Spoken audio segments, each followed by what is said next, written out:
இயேசு கிறிஸ்துவின் நாமத்தினாலே இந்த காலை வேளையில கூடி வந்திருக்கிற உங்கள் ஒவ்வொருவரையும் அன்போடு கூட நான் வாழ்த்துகிறேன்.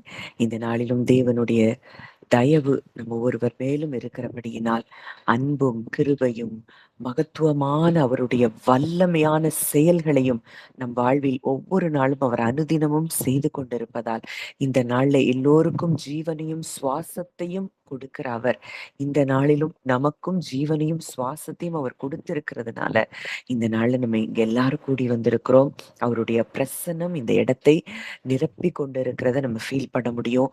ஒவ்வொரு நாளும் நாம் கூடுகிற இடத்துல அவருடைய பிரசன்னம் அன்றைக்கு சாலமோன் கட்டின தேவாலயத்துல தேவனுடைய மகிமை நிரப்பினதை போல இன்றைக்கு நாம் கூடுகிற ஒரு மனதோடு கூடுகிற இந்த இடத்துல நிச்சயமாய் அவருடைய மகிமையின் பிரசன்னம் நம் ஒவ்வொருவரையும் நிரப்புகிறதை நான் விசுவாசிக்கிறேன்.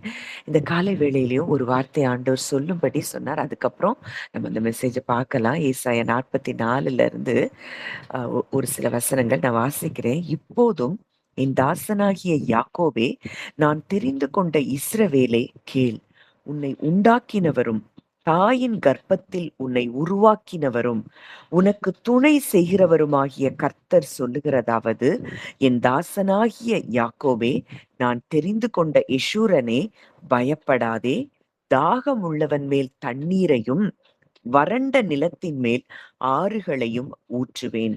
உன் சந்ததியின் மேல் என் ஆவியையும் உன் சந்தானத்தின் மேல் என் ஆசீர்வாதத்தையும் ஊற்றுவேன். இந்த கால வேளையில தேவன் நம்ம ஒவ்வொருவருக்கும் ஒரு வார்த்தையை தருகிறார். அவர் சொல்றாரு, நம்மை உண்டாக்கினவர் அவர்தான், தாயின் கர்ப்பத்தில் நம்மை உருவாக்கினவர் அவர்தான். சங்கீதம் 139 தாவீது அததான் சொல்றாரு. என் அவயவத்தின் ஒவ்வொரு உறுப்புகளும் உருவாகும் பொழுதே அந்த அந்த எந்த நாள்ல உருவாக்கப்பட்டிருக்கிறது என்பதை உருவாக்கப்படும் என்பதை உம்முடைய புஸ்தகத்தில் எழுதியிருந்தது.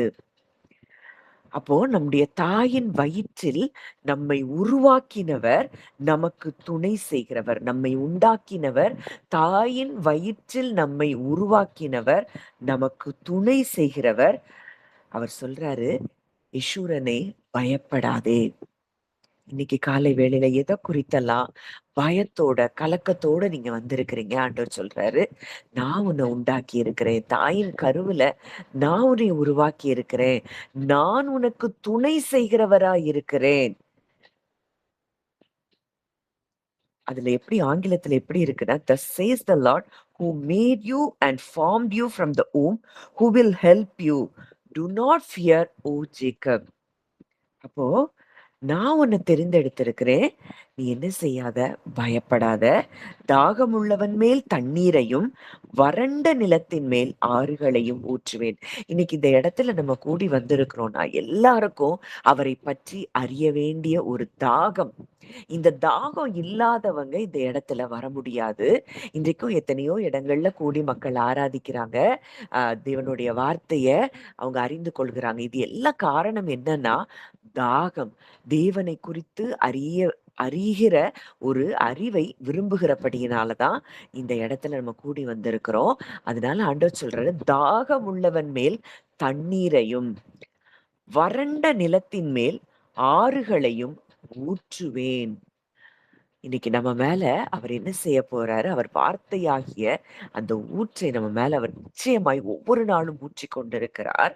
உன் சந்ததியின் மேல் என் ஆவியையும் உன் சந்தானத்தின் மேல் என் ஆசீர்வாதத்தையும் ஊற்றுவேன். நம்முடைய சந்ததிகள் மேல, நம்முடைய சந்தானத்தின் மேல அவருடைய ஆவியையும் ஆசீர்வாதத்தையும் அவர் ஊற்றுகிறாராம்.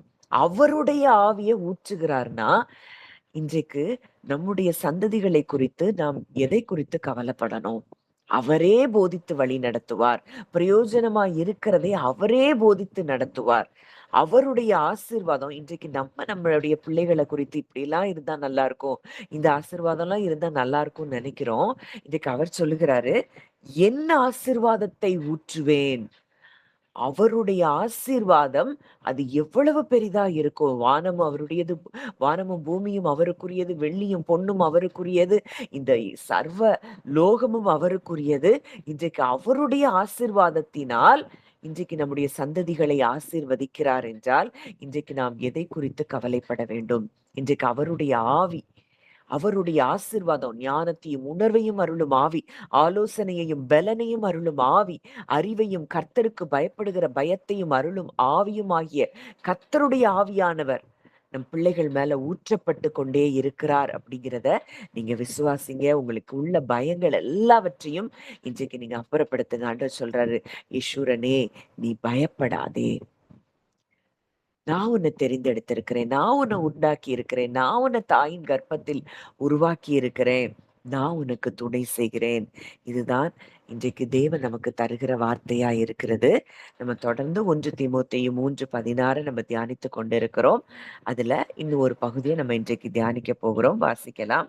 1 தீமோத்தேயு 3:16. 1 தீமோத்தேயு 3:16. அன்றியும் தேவ பக்திக்குரிய ரகசியமானது யாவரும் ஒப்புக்கொள்ளுகிறபடியே மகா மேன்மையுள்ளது. தேவன் மாம்சத்திலே வெளிப்பட்டார், ஆவியிலே நீதியுள்ளவருமாயிருக்கிறார்,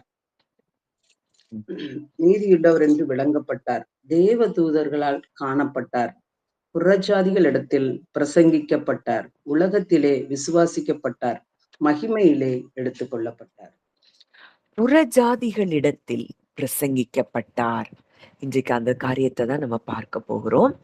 இன்றைக்கு இந்த செயல் மட்டும் நமக்கு நடக்கலைன்னா இன்னைக்கு இந்த இடத்துல நீங்களும் இல்லை, நானும் இல்லை. இன்றைக்கு நாம் எல்லோரும் புறஜாதிகள். ஒரு ஒரு கூட்ட மக்களை தெரிந்தெடுத்து ஆபிரகாம்ல இருந்து அந்த கூட்டத்தை மக்களை, ஆபிரகாமின் வம்சமாகி அந்த இஸ்ரவேல் மக்களை அவர் தெரிந்தெடுத்து அந்த பழைய ஏற்பாடு ஃபுல்லா அவங்கள தான் வழிநடத்தி கொண்டு வந்தவர்.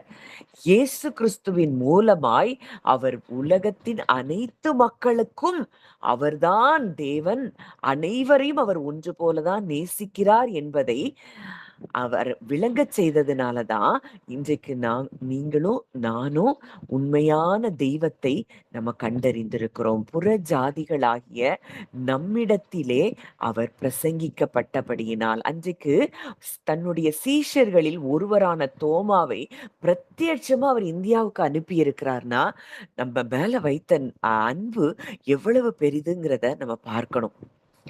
இன்றைக்கு இந்த எத்தனையோ மிஷினரிகள், தோமா வந்த ரீசன், இது எல்லாம் தான் இன்றைக்கு நம்முடைய முன்னோர்கள் எல்லாம் அவர்களுடைய அந்த மதத்தின் கோட்பாடுகளை விட்டு, எண்ணங்களை விட்டு இன்றைக்கு கிறிஸ்துவை ஏற்றுக்கொண்டபடியினாலதான் இன்றைக்கு இந்த சந்தோஷத்துக்குள்ள உண்மையான சத்தியத்தை அறிந்து கொள்ளுகிற இடத்திற்கு தேவன் நம்மை கொண்டு வந்திருக்கிறார்.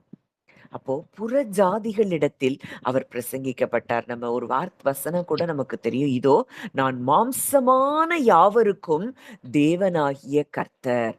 அவர் ஃபிளஷ்ல வந்துட்டோம் அப்படின்னா அவர்களுக்கு அவர்தான் தேவன், யாவருக்கும் தேவனாகிய கர்த்தர் அப்படின்னு சொல்றாரு. எல்லாருக்கும் அவர்தான் தேவன். இன்னைக்கு பொதுவா சொல்லுவாங்க, ஒரு மனிதன் கிறிஸ்தவனா கன்வெர்ட் ஆயிட்டான்னா பணத்தை கொடுத்து மாத்திட்டாங்க அப்படிலாம் நிறைய மிஷினரிஸ்லாம் நிறைய காரியங்களை சொல்றத கேட்டிருக்கிறோம். ஒரு நாளும் ஒரு மனிதனும் பணத்தை வாங்கிட்டு அவனால இயேசுவை ஏற்றுக்கொள்ள முடியாது. அவனுடைய ஆத்மார்த்தமாய் அவன் உள்ளத்தின் ஆழத்திலிருந்து இந்த சுவிசேஷத்தை கேட்டு அவன் ரட்சிக்கப்படும் பொழுதுதான் அவன் விசுவாசியாக மாறுகிறதை நம்ம பார்க்கிறோம். அப்போ இயேசு பிறக்கிறதுக்கு முன்னாடி வரைக்கும் ஒரு குறிப்பிட்ட இனத்துக்கு தான் அவர் சொந்தமானவர்னு சொல்லி உலகம் நினைத்து கொண்டிருந்தது. ஆனா இயேசுவுடைய வருகைக்கு பிறகு அவர் அகில உலகத்துக்கும் அவர்தான் தகப்பன் அப்படிங்கிறது என்ன செய்ய ஆரம்பித்தது, அந்த உண்மை வெளிப்பட ஆரம்பிச்சது. நம்ம யாரு, நம்ம குலம் என்ன, நம்ம ஜாதி என்ன, நம்ம நாடு என்ன, இது எதுவும் அவருக்கு முக்கியம் கிடையாது. புறஜாதி அப்படிங்கிறதே யூதர் அல்லாத அனைவரையும் குறிக்கிறது. அந்த பட்டியல்ல நம்மையும் தேவன் சேர்த்திருக்கிறார்.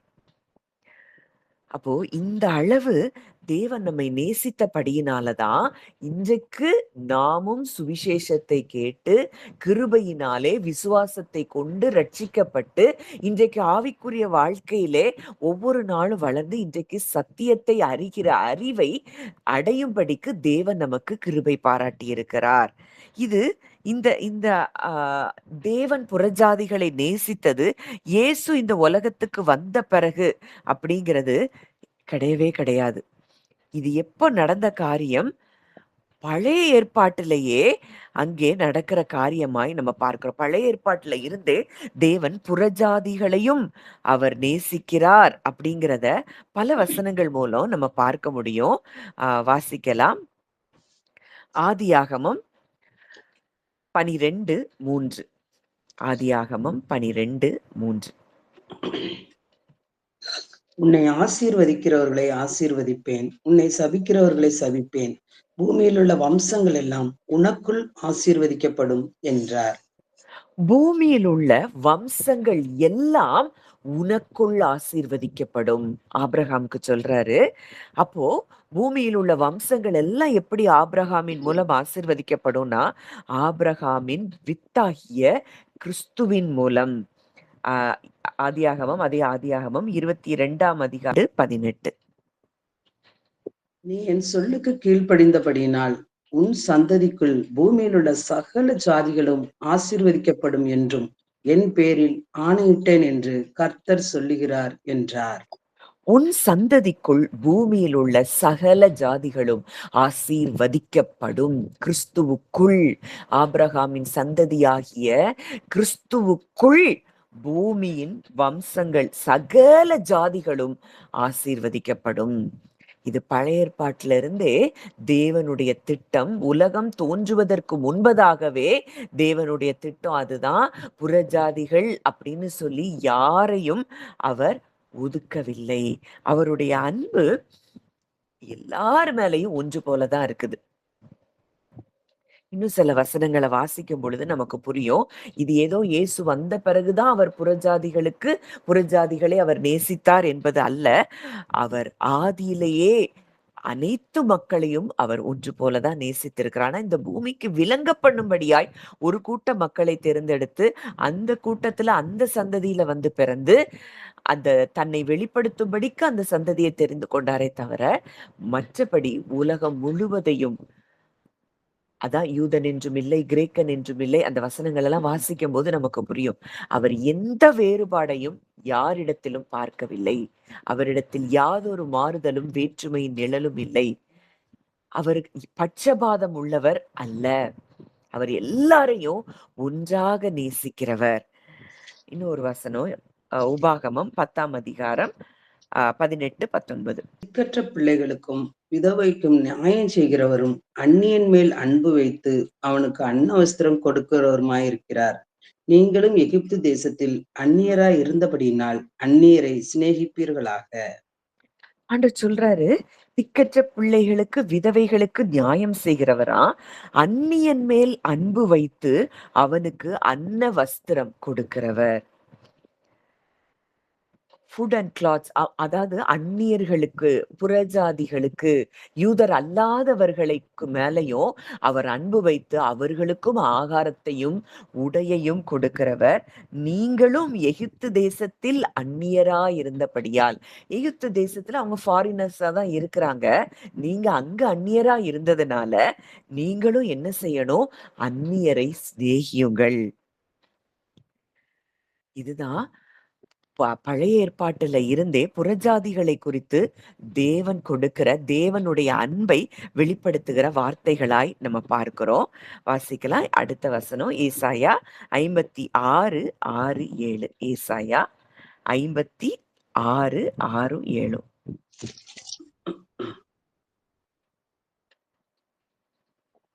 கர்த்தரை சேவிக்கவும் கர்த்தருடைய நாமத்தை நேசிக்கவும் அவருக்கு ஊழியக்காரராய் இருக்கவும் அவரை சேர்ந்து ஓய்வு நாளை பரிசுத்த குலைச்சல் ஆகாதபடி ஆசரித்து என் உடன்படிக்கையை பற்றி கொண்டிருக்கிற அந்நிய புத்திரர் அனைவரையும் நான் என் பரிசுத்த பர்வதத்துக்கு கொண்டு வந்து என் ஜெப வீட்டிலே அவர்களை மகிழ பண்ணுவேன். அவர்களுடைய சர்வாங்க தகன பலிகளும் அவர்களுடைய பலிகளும் என் பலிபீடத்தின் மேல் அங்கீகரிக்கப்பட்டிருக்கும். என்னுடைய வீடு சகல ஜனங்களுக்கும் ஜெப வீடு எண்ணப்படும்.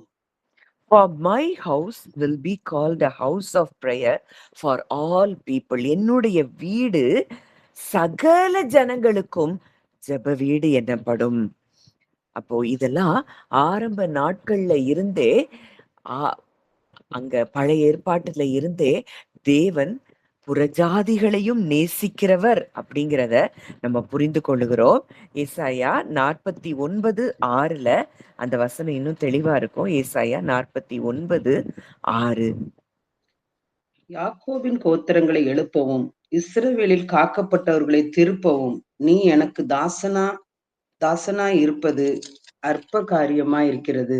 நீர் பூமியின் கடையா கடைசி பரியந்தமும் என்னுடைய இரட்சிப்பாய் இருக்கும்படி உம்மை ஜாதிகளுக்கு ஒளியாகவும் வைப்பேன் என்கிறார். உம்மை ஜாதிகளுக்கு ஒளியாக வைப்பேன். அப்போ இந்த ரட்சிப்புங்கிறது ஏதோ இஸ்ரவேல் மக்களுக்கு மாத்திரம் அல்ல. I will also give you as a light to the Gentiles. புறஜாதிகளுக்கு அவர் என்ன செய்கிறாராம்? ஒளியாக அவர் வைக்கிறாராம். இது கிறிஸ்துவை குறித்து சொல்லப்பட்ட காரியம். அப்போ நினிவேய குறிச்சு பார்க்கிறோம்.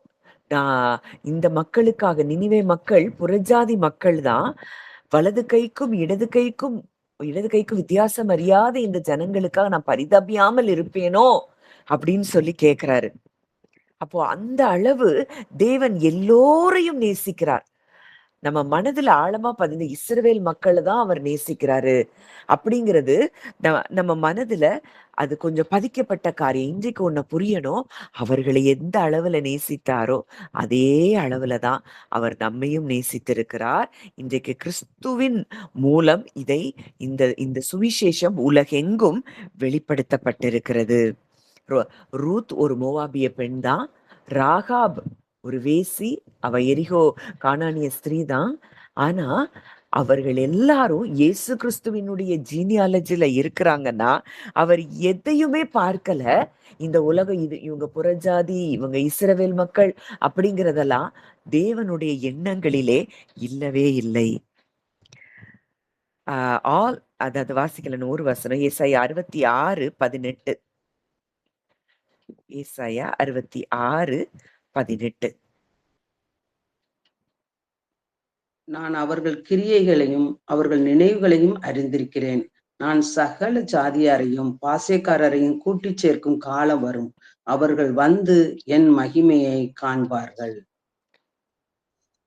I gather all nations and tongues and they will come and see my glory. சகல ஜாதியாரையும் பாஷைக்காரரையும் கூட்டி சேர்க்கும் காலம் வரும். அவர்கள் வந்து என் மகிமையை காண்பார்கள். அது ஒரு காலம் வருது. அப்ப அவங்க என் மகிமையை காண்பார்கள். இது எப்போ நடக்கிறது? இயேசு கிறிஸ்துவின் மூலமாய் நடக்கிறத பார்க்கிறோம். சகல ஜாதிக்காரர், சகல பாஷைக்காரர், எபிரேயர்கள் மட்டுமல்ல, சகல ஜாதிக்காரர்.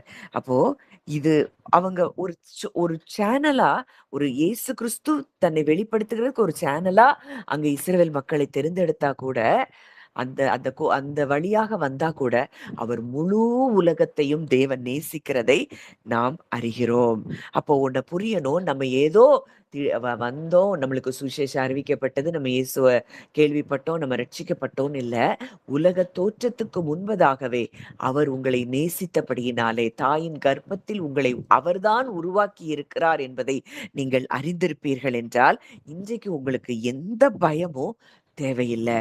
அதுல குறிப்பா எனக்கு ஒரு வசனம் ரொம்ப எனக்கு நேத்து டச் பண்ணுதுன்னு அதை தியானித்து கொண்டிருக்கும் போது ஏசாயா 19 24, 25. அக்காலத்திலே இஸ்ரவேல் எகிப்தோடும் அசிரியாவோடும் மூன்றாவதாக பூமியின் நடுவில் ஆசீர்வாதமாய் இருக்கும். அவர்களை குறித்து சேனைகளின் கர்த்தர் எகிப்தியராகிய என் ஜனமும் அசீரியராகிய என் கரத்தின் கிரியையையும் இஸ்ரவேலராகிய என் சுதந்திரமும் ஆசீர்வதிக்கப்பட்டது என்று சொல்லி அவர்களை ஆசீர்வதிப்பார். இங்க நம்ம பாக்குறோம். நம்ம என்ன நினைச்சோம்? பார்வோன் எகிப்து இஸ்ரவேல் ஜனங்களை துரத்தி கொண்டு வந்தாங்க. அவங்க எல்லாம் தேவனுக்கு பிடிக்காத ஜனங்கள் அப்படியெல்லாம் கூட நம்ம மனதுல ஒரு காலத்துல நினைச்சிருக்கலாம். ஆனா இங்க ஆண்டவர் சொல்றாரு, எகிப்தியராகிய என் ஜனம், அசீரியராகிய என் கரத்தின் கிரியை. Blessed is Egypt, my people. Assyria, the work of my hands.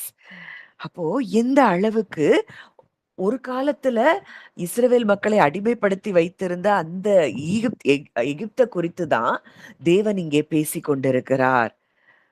அப்போ தேவனுடைய இருதயம் ஒரு பழிவாங்குகிற இருதயம் அல்ல. அது அது அந்த இருதயம் எல்லோரையும் நேசிக்கிற இருதயம். அது ரெஸ்டோர் பண்ணுகிற ஒரு இருதயமா இருக்கிறதை நம்ம பார்க்கிறோம். அப்போ இன்றைக்கு எவ்வளவு தூரம் அந்த எகிப்தியரையே அவர் நேசித்திருக்கிறார் என்றால், நீங்களும் நானும் அவருடைய அன்புக்குள் இருப்பது எவ்வளவு நிச்சயம், எவ்வளவு சத்தியம். இவ் தேவன் எகிப்தியரை என் ஜனம்னு கூப்பிடுறாரு அப்படின்னா, எந்த ஒரு தேசமும் அவருடைய அன்புக்கு அப்பாற்பட்ட தேசம் அல்ல. இத நம்ம ஆழமாய் இன்றைக்கு புரிந்து கொள்ள வேண்டும். அதனாலதான் அவர் புறஜாதிகளிடத்திலே அவர் பிரசங்கிக்கப்பட்டார். அவருடைய இருதயம் எப்படி இருந்தது? எப்பொழுதும் எல்லோரையும் நேசிக்கிற, எல்லோரையும் தன் பிள்ளைகளாய் பார்க்கிற இருதயமாகத்தான் தேவனுடைய இருதயம் இருந்தது. அந்த இயேசு கிறிஸ்துவுடைய பிறப்புல அந்த ஏரோது ராஜாவுக்கு பயந்து எகிப்து தேசத்துல போய் சில காலம் அவங்க அந்த இயேசுவை வைத்துக்கொண்டு அவங்க இருக்கிறத பார்க்கிறோம், யோசேப்பும் மரியாளும். இது எதை குறிக்கிறது? எகிப்து அப்படின்னாலே ஒரு பாண்டேஜ், ஒரு வேர்ல்டு சிஸ்டம். இதெல்லாம் குறித்தா கூட ஓசியால பார்க்கிறோம், எகிப்திலிருந்து என் குமாரனை வரவழைத்தேன். ஒரு காலத்துல இஸ்ரவேல் மக்களை அடிமைப்படுத்தின எகிப்துல தேவனுடைய குமாரனே அந்த இடத்திற்கு போகும்படி அங்க என்ன செய்தது? அங்க காரியங்கள் சம்பவித்ததை பார்க்கிறோம். அப்போ ஒரு கட்டுகளுக்குள்ள இருந்த எகிப்துக்குள்ள குமாரன் சென்றிருக்கிறார் என்றால், இன்றைக்கு ஒன்றை புரியணும். இன்றைக்கு நம்முடைய கட்டுகள் எதெல்லாம் உங்களை சிறையிருப்புக்குள்ள வைத்திருந்தது, அந்த கட்டுகளுக்குள்ள இந்த தேவகுமாரன் நமக்காக நமக்குள் இறங்கி வந்து நம்முடைய கட்டுகளிலிருந்து நம்மை கட்டவிழ்த்திருக்கிறார், நம்மை விடுவித்திருக்கிறார். எந்த விதமான சத்ருவோ யாரும் இன்றைக்கு நம்மை கட்டி வைக்க முடியாது. அப்போ blessed is Egypt my people, எகிப்து என் ஜனம். இது கிறிஸ்துவுக்கு முன்பாகவே நடந்த ஒரு காரியம். ஏற்கனவே எகிப்தை எவ்வளவு நேசிக்கிறார் என்பதை உணர்த்தக்கூடிய ஒரு காரியம். இன்றைக்கு இந்த ரட்சகரும் ஒரு காலகட்டம் அந்த இடத்துல வாழும்படி, எகிப்துல வாழும்படிக்கு தேவன் அங்க அந்த காரியத்தை அவர் செய்திருக்கிறார் என்றால், ஒரு காலத்துல அந்த பிளேக்ஸ் அத்தனை வாதைகளால அந்த தேசங்கள் சூழப்பட்டது. ஆனா இன்றைக்கு அதே தேசம் மேசியாவுக்கு ஒரு பாதுகாப்பை கொடுக்கக்கூடிய ஒரு இடமாக மாறினத நம்ம பார்க்கிறோம். அப்போ தேவனுடைய வார்த்தையில நியாய தீர்ப்பு. எகிப்தை என்றைக்குமே அவர் பகைத்து கொண்டு இருக்கல. அந்த எகிப்துக்குள்ள அவரும் கடந்து போகிறதை நம்ம பார்க்கிறோம். அப்போ எவ்வளவு தூரம் அவர் இரக்கமுள்ள நல்ல தகப்பன் என்பதை நாம் அறிந்து கொள்ள வேண்டும். அப்போ இன்னைக்கு ஒண்ணு நல்லா புரியணும். அவர் இன்றைக்கும் எகிப்தை தன்னுடைய ஜனமாக பார்க்கிறார் என்றால், இதுதான் பிதாவினுடைய இருதயமா இருக்கிறது. நம்முடைய ஒஸ்ட் மொமெண்ட்ஸ்ல, நம்மளுடைய அதாவது ரொம்ப ஒரு தாழ்மையான இடத்துல, ஒரு கட்டப்பட்ட நிலைமையில அவர் அந்த எகிப்துக்குள்ள கடந்து வருகிறத நம்ம பார்க்கிறோம். நாமும் ஒருவேளை இந்த எகிப்தின் ஒரு கட்டுகளுக்குள்ள, அடிமைத்தனங்களுக்குள்ள நம்ம இருக்கிறோம்னா, இன்றைக்கு அதே தேவகுமாரன் நம்மை வந்து நம்முடைய அடிமைத்தனத்துக்குள்ளேயும் நம்முடைய சிறையிருப்புக்குள்ளேயும் அவர் வந்து நம்மை விடுவித்திருக்கிறதை நாம் உணர்ந்து கொள்ள வேண்டும். அப்போ எவ்வளவு தூரம் அவர் புறஜாதிகளை அவர் நேசிக்கிறார். புறஜாதிகள்னு அவர் பார்க்கிறதே இல்ல. இன்றைக்கு அவருக்குள், கிறிஸ்துவுக்குள் நம்ம எல்லாரும் எப்படி இருக்கிறோமாம்? ஒன்றா இருக்கிறோம். அப்போஸ்தலர் 13:47 பார்க்கிறோம், உம்மை புறஜாதிகளுக்கு ஒளியாக வைத்தேன். ஒரு லைட் ஒரு ரூம்குள்ள வந்துருச்சு அப்படின்னா, ஏதோ ஒரு இடத்த மட்டும் பிரகாசிக்க செய்யாது. முழு அந்த ஃபுல் ரூமையும் அது என்ன செய்யும்? மாற்றும். இன்னைக்கு நம்ம தேவன் எப்படி பார்க்கல? அந்நியனாய், ஸ்ட்ரேஞ்சர்ஸா நம்மள பார்க்கல. இருள்ல நம்ம தவித்து கொண்டிருந்த பொழுது நம்மை தேடி வந்த தேவன் தான் அவர். நம்ம எங்க இருந்தோம் அப்படிங்கிறது அவருக்கு காரியமே இல்லை. எந்த தேசத்துல இருந்தோங்கிறது அவருக்கு ஒரு பொருட்டே இல்லை. இப்போ நம்ம அவரு கூட இருக்கிறோங்கிறது தான் முக்கியம். பகையாகிய நடுச்சுவரை அவர் என்ன செய்தாரா? தகர்த்து போட்டார். சிலுவையில் அவர் சிந்தின ரத்தம் உலகத்தில் உள்ள எல்லா மொழிகள், எல்லா நிறங்கள் எல்லாவற்றையும் ஒன்றாக இணைச்சிருச்சு. இனி பகை என்கிற அந்த நடுச்சுவர் இல்லை. கிறிஸ்துவை ஏற்றுக்கொண்ட ஒவ்வொருவரும் அந்நியர் அப்படிங்கிறது இல்ல. எல்லோரும் கிறிஸ்துவுக்கு உடன் சகோதரர்களாய், சகோதரிகளாய் நம்ம இருக்கிறோம். ஒருவரை ஒருவர் நாம் அப்படி பார்க்கிறோமா? நான் பாவி, நான் தேவனை அறியாதவன், எனக்கு தகுதியே இல்ல அப்படின்னு நீங்க நினைக்கலாம். ஆனா நமக்காகவே இயேசு கிறிஸ்து இந்த உலகத்திற்கு நற்செய்தியாக அவர் இறங்கி வந்ததை நம்ம பார்க்கிறோம். நற்செய்தி, சுவிசேஷம் நமக்கு பிரசங்கிக்கப்பட்டதே ஒரு மிகப்பெரிய அற்புதம். இன்னைக்கு உலகத்துல எத்தனையோ பேர், கோடிக்கணக்கான பேர் இருக்காங்க. ஆனா யாருக்கும், நிறைய பேருக்கு இன்னும் உலகத்துல சுவிசேஷம் அறிவிக்கப்படல.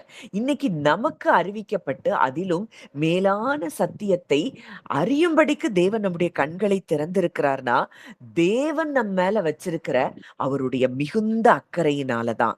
பல 1000 மைல்கள் தாண்டி, பல நூற்றாண்டுகள் தாண்டி இந்த மெசேஜ் நம்மள வந்து ரீச் பண்ணியிருக்குதுன்னா, அது தேவன் நம்மேல் வைத்த அவருடைய கிருபை. கிருபையினாலே விசுவாசத்தை கொண்டு நாம் ரட்சிக்கப்பட்டிருக்கிறோம். புறஜாதிகளும் விசுவாசத்தினாலே நீதிமான்கள் ஆக்கப்படுகிறார்கள் என்று சொல்லி வேதத்துல பார்க்கிறோம். அப்போ இன்றைக்கு அவருக்குள் பூமியில் உள்ள சகல ஜாதிகளும் ஆசீர்வதிக்கப்பட்டிருக்குதுன்னா, இன்றைக்கு கிறிஸ்துவுக்குள் நீங்களும் நானும் யார்? ஆசீர்வதிக்கப்பட்டவர்கள். இன்றைக்கு ஆபிரகாமின் வித்தாகிய கிறிஸ்துவுக்குள் இன்றைக்கு நம்ம இருக்கிறோம் அப்படின்னா, நம் மேல எந்த சாபமும் கிடையாது. இத நல்லா புரியணும். கலாத்தியர் 3:13 பார்க்கிறோம். மரத்திலே தூக்கப்பட்ட எவனும் சபிக்கப்பட்டவன் என்று எழுதியிருக்கிறபடி கிறிஸ்து நமக்காக சாபமாகி நியாயப்பிரமாணத்தின் சாபத்திற்கு நம்மை நீங்களாக்கி மீட்டுக் கொண்டார் அப்படின்னு சொல்லி பார்க்கிறோம். நம்ம எல்லாரும் ஆபிரகாமின் சந்ததிகளா இருக்கிறோம். நமக்கும் இன்னைக்கு கிறிஸ்துவுக்குள்ள நான் வந்துட்டேங்கிறத உண்மையா நீங்க யாரெல்லாம் அறிந்திருக்கிறீங்களோ, உணர்கிறீங்களோ, உங்க மேல சாபம் என்பது கிடையவே கிடையாது. இன்றைக்கு அதை புரியணும். அவருடைய நாமத்தின் மேல் விசுவாசம் உள்ளவர்களாய் அவரை ஏற்றுக்கொண்டவர்கள் எத்தனை பேர்களோ அத்தனை பேர்களும் தேவனுடைய பிள்ளைகளாகும்படி அவர் அதிகாரம் கொடுத்திருக்கிறார். அது ஏதோ ஒரு ஒரு ஒரு குறிப்பிட்ட மக்களுக்கு ஒரு ரேஸ், இந்த இந்த இந்த மக்களுக்கு தான், இந்த கூட்டத்துக்கு தான், இந்த இந்த தேசத்துக்கு மட்டும்தான் அப்படின்னு சொல்லல. இது யார்? இது விசுவாசத்தை குறிக்கிறதை பார்க்கிறோம். யாரெல்லாம் கிறிஸ்துவை ஏற்றுக்கொண்டார்களோ அவர்கள் எல்லோரும் தேவனுடைய பிள்ளைகள். ஒரு வசனம் வாசிக்கலாம். கலாத்தியர் 3ஆம் அதிகாரம் 26 முதல் 29. கலாத்தியர் 3:26 முதல் 29. நீங்கள் எல்லோரும் கிறிஸ்து இயேசுவை பற்றும் விசுவாசத்தினால் தேவனுடைய புத்திரராய் இருக்கிறீர்களே. ஏனெனில் உங்களில் கிறிஸ்துவுக்குள்ளாக ஞானஸ்தானம் பெற்றவர்கள் எத்தனை பேரோ அத்தனை பேரும் கிறிஸ்துவை தரித்து கொண்டீர்களே. யூதன் என்றும் கிரேக்கன் என்றும் இல்லை, அடிமை என்றும் சுவாதீனம் என்றும் இல்லை, ஆண் என்றும் பெண் என்றும் இல்லை, நீங்கள் எல்லோரும் கிறிஸ்து இயேசுவுக்குள் ஒன்றாயிருக்கிறீர்கள். நம்ம எல்லாரும் கிறிஸ்து இயேசுவை பற்றும் விசுவாசத்தினாலே அவருக்கு புத்திரர்களாய் இருக்கிறோமா? நம்ம எல்லோரும் இன்றைக்கு கிறிஸ்துவை தரித்து கொண்டவர்களாய் இருக்கிறோம். யூதன் என்றும் கிரேக்கன் என்றும் இல்லை, அடிமை என்றும் சுயாதீனன் என்றும் இல்லை, ஆண் என்றும் பெண் என்றும் இல்லை, எல்லோரும் கிறிஸ்துவுக்குள் ஒன்றாயிருக்கிறோம். இததான் கிறிஸ்து உலகத்துக்கு வந்து நம்முடைய கான்சியஸுக்கு அவர் புரியும்படிக்கு செய்திருக்கிறார். அவர் உலக தோற்றத்துக்கு முன்பதாகவே உலகத்தில் இருக்கிற அத்தனை ஜனங்களையும் அவர் ஒன்று போல நேசித்தா கூட உலகத்தில் இருக்கிற மக்களுக்கு புரியாமல் இருந்தது. கிறிஸ்து வந்ததின் நிமித்தம் இன்றைக்கு கிறிஸ்துவை ஏற்றுக்கொண்ட அனைவரும் அவருக்குள்ள நம் என்ன செய்திருக்கிறோம்? ஒன்றாயிருக்கிறோம். இத நம்ம நன்றாக புரிந்து கொண்டாதான் இன்னைக்கு எவ்வளவு பெரிய பாக்கியத்தை நம்ம பெற்றிருக்கிறோம். கிறிஸ்துவுக்குள் நாம் முழு சுதந்திரவாளிகளாய் இருக்கிறோம். ஏதோ ஒரு 2ஆம் தரமான ஒரு ஒரு ஒரு அவருக்கு பிள்ளைகளா அப்படிலாம் இல்ல. அவரு எப்படி யூதர்களை நேசிக்கிறாரோ, அதே அன்பை கொண்டுதான் நம்மையும் அவர் நேசிக்கிறார். அப்போ யாரெல்லாம் அவர நேசித்து ஏற்றுக்கொள்ளுகிறார்களோ, அத்தனை பேர்கள் இப்ப கொர்நேலியுவ பார்க்கிறோம். அப்போஸ்தலர் 10ல பேதுருவுக்கு கொர்நேலியு வீட்டுக்கு போகுறதுக்கு தயக்கமா இருக்குது. அப்ப ஆண்டவர் பிரத்யட்சமா ஒரு தரிசனத்தின் மூலம் அங்கே பேதுரு கிட்ட பேசுகிறத நம்ம பார்க்கிறோம். "நீ போ" அப்படின்னு சொல்லி அங்க சொல்லுகிறத பார்க்கிறோம். அங்க போன பிறகு புறஜாதிகள் மேலயும் பரிசுத்த ஆவியானவர் ஊற்றப்படுகிறதை அங்க பார்க்கிறோம். வாசிக்கலாம். அப்போஸ்தலர் 10ஆம் அதிகாரம் 34, 35. அப்போஸ்தலர் 10, 34, 35. அப்பொழுது பேதுரு பேசத் தொடங்கி, தேவன் பட்சபாதம் உள்ளவர் அல்ல என்றும், எந்த ஜனத்தினாயிலாயினும் அவருக்கு பயந்திருந்து நீதியைச் செய்கிறவன் எவனோ அவனே அவருக்கு உகந்தவன் என்றும் நிச்சயமாய் அறிந்திருக்கிறேன்.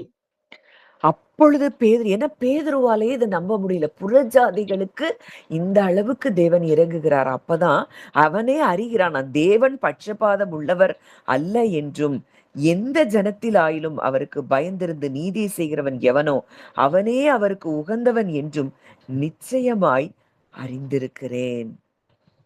அப்போ எந்த அளவுக்கு அந்த புறஜாதி இன்றைக்கு கொர்நேலியுவின் வீட்டுல அங்க பேதுரு வந்த பொழுது, அங்க கொர்நேலியு தன் வீட்டார் அனைவரோடும் கூட இருந்து சத்தியத்தை அவன் கேட்கிறத பார்க்கிறோம். அவன் புறஜாதி மனுஷன். அந்த புறஜாதி மனுஷனுக்காக, அந்த ஒரு மனுஷனுக்காக பேதுருவை அங்கே தேவன் கொர்நேலியுவின் வீட்டிற்கு அனுப்புகிறதை நம்ம பார்க்கிறோம். இன்றைக்கு அந்த புறஜாதின்னு சொல்லி கொர்நேலியுவை அவர் என்ன செய்யல? தள்ளல. அவர் எப்படி தன்னுடைய ஜனம் என்று மற்ற மக்கள் அறிந்து கொண்டார்களோ யூதர்களை, அவங்க தான் நினைச்சாங்க கடவுள் எங்களுக்கு மட்டும்தான், யெகோவா எங்களுக்கு மட்டும்தான் அவங்க நினைச்சாங்க. ஆனா தேவன் அப்படி ஒரு நாளும் அவருடைய எண்ணத்துல அந்த எண்ணங்கள் இல்லவே இல்லை. இன்னும் ஒரு வசனம் ஓசியா 2ஆம் அதிகாரம் 23ஆம் வசனம். ஓசியா 2:23.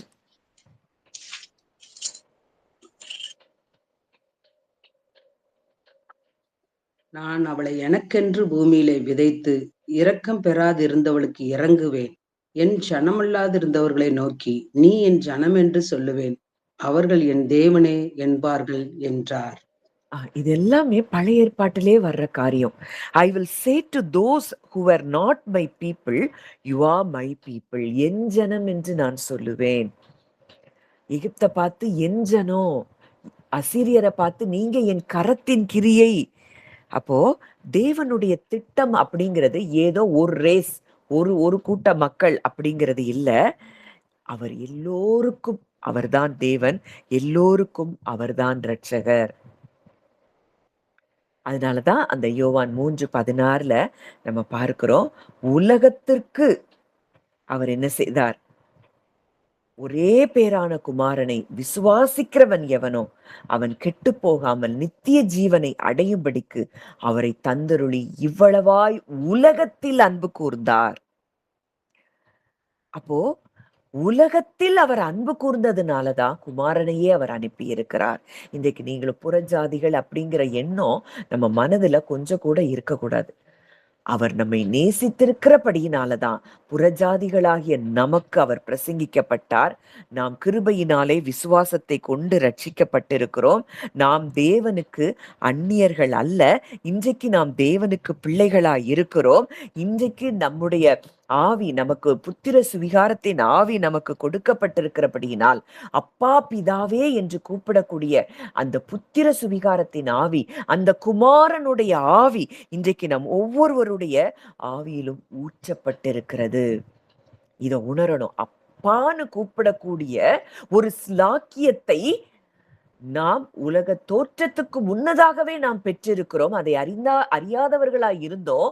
நம்ம என்ன நினைச்சோம், சத்தியத்தை அறிஞ்சப்போ நம்ம இயேசுவை அறிஞ்சோன்னு. இல்ல, உலக தோற்றத்துக்கு முன்பதாகவே அவர் நம்மை தெரிந்து கொண்டார், நம்மை அறிந்திருந்தார், நம்ம மேல் அன்பு வைத்திருந்தார், நம்மை அவருடைய ஜனமாக நம்மை பார்த்தார், அவருடைய கரத்தின் கிரியைகளாகத்தான் அவர் நம்மை பார்த்தார்.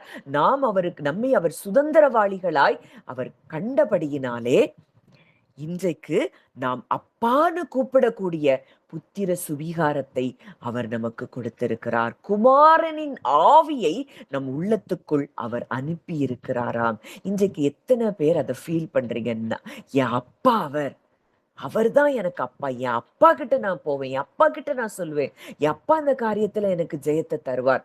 அந்த ஒரு ஆள் மனதுல அவரை அப்பாவாக நம்ம பார்க்கிறோமா? அப்பா அப்படின்னா அது ஒரு அன்புள்ள அந்த ஒரு தகப்பனை குறிக்கிற ஒரு காரியம். அப்படி நம்ம தேவனை பார்க்கிறோமா? புறஜாதிகளிடத்திலே அவர் பிரசங்கிக்கப்பட்டிருக்கிறார்னா, இன்றைக்கும் நம் ஒவ்வொருவருக்குள்ளும் அவர் அவர் வாழ்ந்து கொண்டிருக்கிறார். இன்றைக்கு அவர் சொல்றாரு, நம்ம முதல்ல பார்த்ததான், என் தாசனாகிய யாக்கோபே, நான் தெரிந்து கொண்ட யெஷூரனே, நீ பயப்படாதே. இன்றைக்கு நம்ம பயப்பட வேண்டிய அவசியமே இல்லை. நம்மை தேடி அவர் வந்திருக்கிறார். இன்றைக்கு அந்த மக்களிடத்துல, ஆனா அவர் சொந்த ஜனங்கள் அவரை ஏற்றுக்கொள்ளல. அவர் வந்த அந்த ஜனங்கள் எந்த வம்சத்துல வந்தாரோ அவங்க அவரை ஏற்றுக்கொள்ளல. ஆனா இன்றைக்கு நம்மை அவர் நேசித்து நம்மிடத்தில் வந்து நமக்கும் சுவிசேஷம் அறிவிக்கப்பட்டு இன்றைக்கு நாம் அவரை ஏற்றுக்கொண்டிருக்கிறோம் என்றால், அவர் நம் மேல் வைத்த அன்பை நம்ம எவ்வளவு தூரம் அறிந்து கொள்ளணும், புரிந்து கொள்ளணும். இதை நம்ம ஆழமாய் நாம் உணர வேண்டிய இடத்துல நம்ம இருக்கிறோம். இன்றைக்கும் அதை அப்படியே உணர்ந்தவர்களாய், அப்படியே நீங்க ஒரு கற்பனை பண்ணி பாருங்க. ஒரு பெரிய ஒரு பேலஸ்க்கு முன்னாடி நீங்க இருக்கிறீங்க. அந்த கதவுகள் எல்லாம் பூட்டப்பட்டிருக்கு.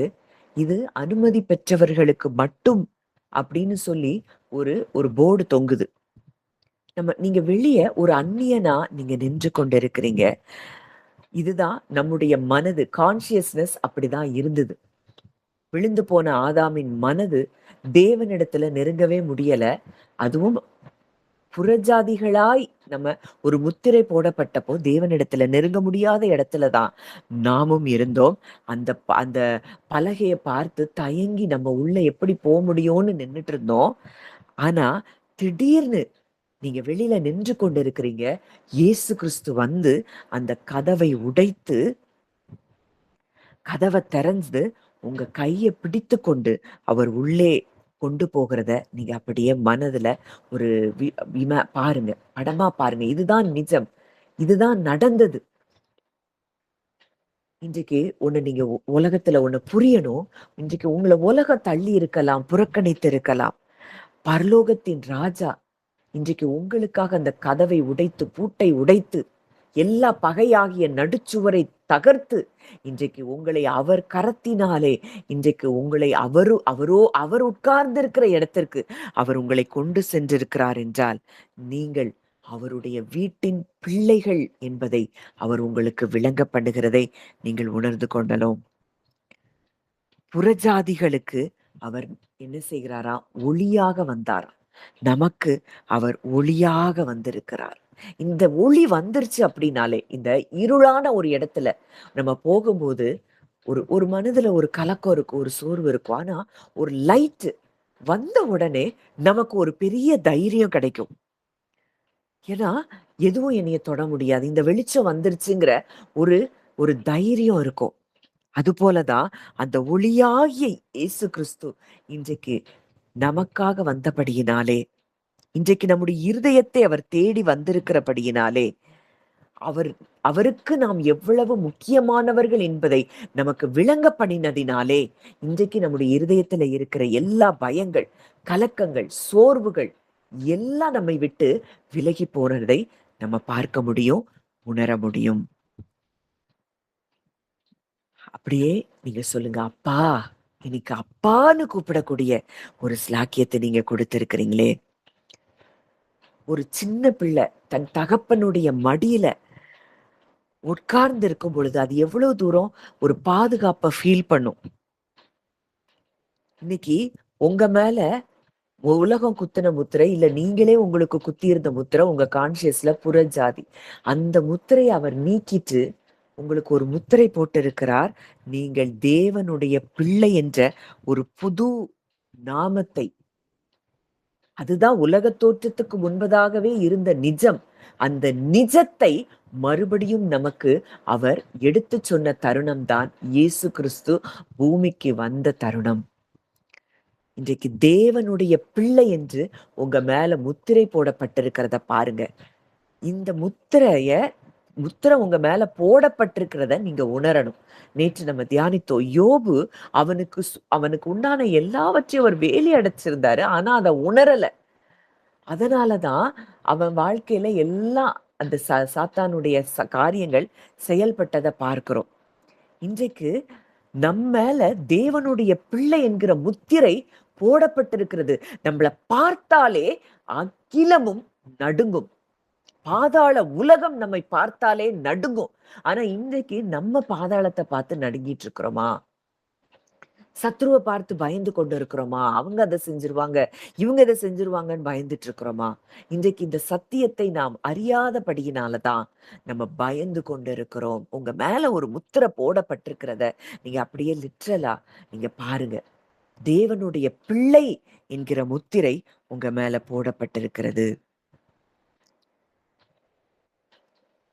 அப்போ இத தியானிக்கவே உங்களுடைய இருதயம் அப்படியே தேவனுடைய அன்பை நீங்கள் உணர்ந்து கொள்ளுகிற இடத்திற்கு நீங்க வந்து கொண்டு இருக்கிறீங்கிறத நம்ம அறிய முடியும். அந்த அளவுக்கு தேவன் உங்களை நேசித்துக் கொண்டே இருக்கிறார்.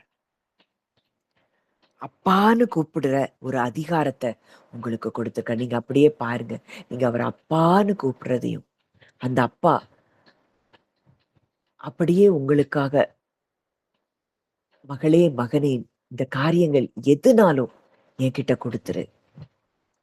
நீ அப்பான்னு உணர்கிற இந்த தருணத்திலேயே உன் அப்பாவாகிய நான் எல்லாவற்றையும் பார்த்து கொள்ளுவேன். நான் உன்னை கேர் பண்ற அப்பா. ஒரு எப்படி சிறு குழந்தைய எப்படி ஒரு தாயும் தகப்பனும் கேர் பண்ணுவாங்களோ, அதுக்கு என்ன எப்போ எப்படி கொடுக்கணும், அதை எப்படி கன்சோல் பண்ணணும், எப்படி கம்ஃபர்ட் பண்ணணும், எல்லாவற்றையும் அந்த தாய் அறிந்திருப்பாள். அது போலதான் இன்றைக்கு அந்த அப்பா நம்மை குறித்ததான எல்லாவற்றையும் அவர் அறிந்திருக்கார். சொல்றாரு, நான் உன்னை கேர் பண்ணுகிற ஒரு நல்ல தகப்பனா இருக்கிறேன்.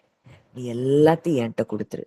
நீ இளைப்பாறுதலுக்குள்ள வா, நீ ரெஸ்டுக்குள்ள வான்னு சொல்லி ஆண்டவர் நம்மை அழைக்கிறார்.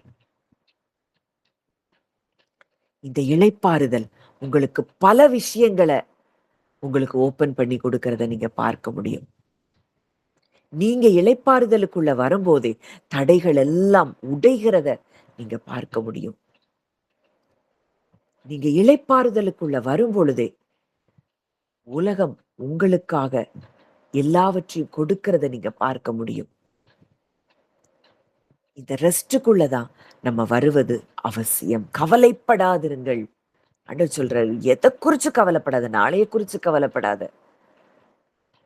அப்பா இருக்கிறார், பார்த்து கொள்ளுவார். இந்த இளைப்பாறுதலே, இந்த சந்தோஷமே விசுவாசத்தின் குரலாக இருக்கிறது. இத பார்க்கும் பொழுது இந்த இளைப்பாறுதலையும் இந்த சந்தோஷத்தையும் நமக்குள்ள சத்துரு பார்க்கும் பொழுது சத்துருவானவன் பயப்படுகிறவனாய் இருக்கிறானாம். இயேசுவை பார்த்து அன்றைக்கு அந்த பிசாசு பிடித்த ஜனங்கள் எல்லாம், அந்த பிசாசு அவங்களுக்குள்ள இருந்து பேசுது, ஐயோ தேவனுடைய குமாரனே, ஏன் இங்க வந்தீர்? எங்களை வேதனைப்படுத்தும்படிக்கா இங்க வந்தீரு? இந்த இளைப்பாறுதலையும் சமாதானத்தையும் பெற்ற ஒரு நபர் அங்க போகும் பொழுது, அதிகாரத்தையும் ஆளுகையும் தான் பெற்றிருக்கிறேன் என்று அறிந்திருக்கிற ஒரு நபர் அங்க போகும் பொழுது, அந்த அந்த சத்துருவால, அந்த பிசாசால அவங்களுக்குள்ள இருக்க முடியல. அந்த சத்துரு பயந்து நடுங்குகிறத பார்க்கிறோம். இன்றைக்கும் அதே கிறிஸ்து நமக்குள்ள இருக்கிறார். அதே சந்தோஷத்தையும் இளைப்பாறுதலையும் சமாதானத்தையும் நமக்கு கொடுத்திருக்கிறார். இதை நீங்க உணர உணர உணர உணர உங்களுக்கு எதிராக இருக்கக்கூடிய எல்லா விதமான சத்ருவும் உங்களை பார்த்தாலே பயந்து ஓடுகிறதை நீங்கள் பார்க்க முடியும். இந்த நாளிலும் கூட கர்த்தர் நம்மோடு கூட இடைப்பட்டு கொண்டே இருக்கிறார். அவர் புறஜாதிகளாகிய நமக்கும் அவர் ஒளியாக வந்த தேவன்.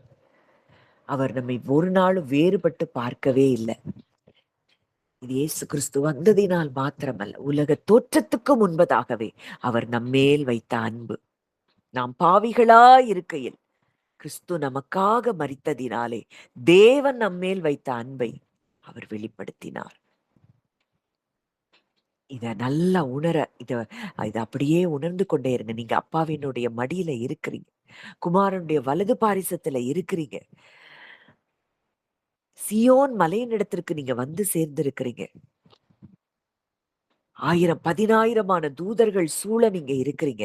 இப்படி பரலோகம் உங்க மேல கண்ணோக்கமா இருக்கிறதை நீங்கள் உணர ஆரம்பிங்க. அன்றைக்கு கொர்நேலியுவை தேடி பேதுரு சென்றதை பார்க்கிறோம். இன்றைக்கும் நம் நம் குடும்பத்தில் இருக்கிற ரட்சிக்கப்படாத இருக்கிற ஒவ்வொரு நபர்களுக்காக நீங்க ஜெபித்து கொண்டு இருப்பீங்கன்னா, உங்களுக்காக அவர் சுவிசேஷத்தை அவர்களுக்குள்ளாகவும் அவர் அனுப்புகிற நல்ல தகப்பனாய் இருக்கிறார். நல்ல தகப்பனே, நன்றியோடு உம்மை துதிக்கிறோம், ஸ்தோத்தரிக்கிறோம் அப்பா.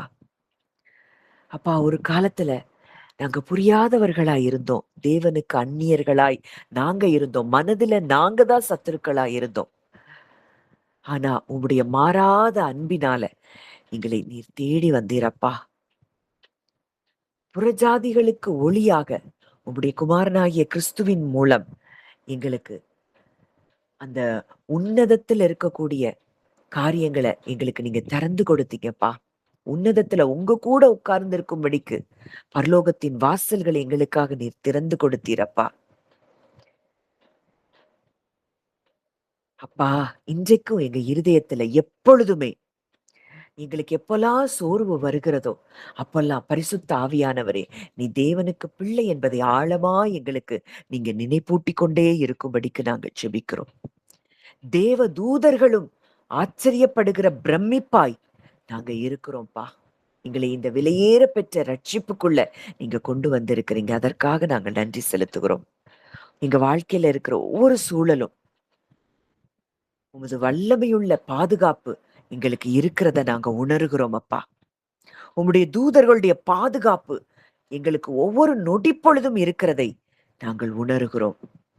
நாங்க எங்க போனாலும் நாங்க யூத ராஜ சிங்கத்தினுடைய பிள்ளைகள், நாங்க ராஜாதி ராஜாவினுடைய பிள்ளைகள் என்கிற தைரியத்தோடும் சமாதானத்தோடும் வாழ எங்களுக்கு ஆவியானவரை நீங்க உதவி செய்யும்படிக்கு, இந்த உண்மையை நாங்கள் அனுதினமும் புரிந்து கொள்ளும்படிக்கு எங்களுக்கு நீங்க கிருபை தாங்கப்பா.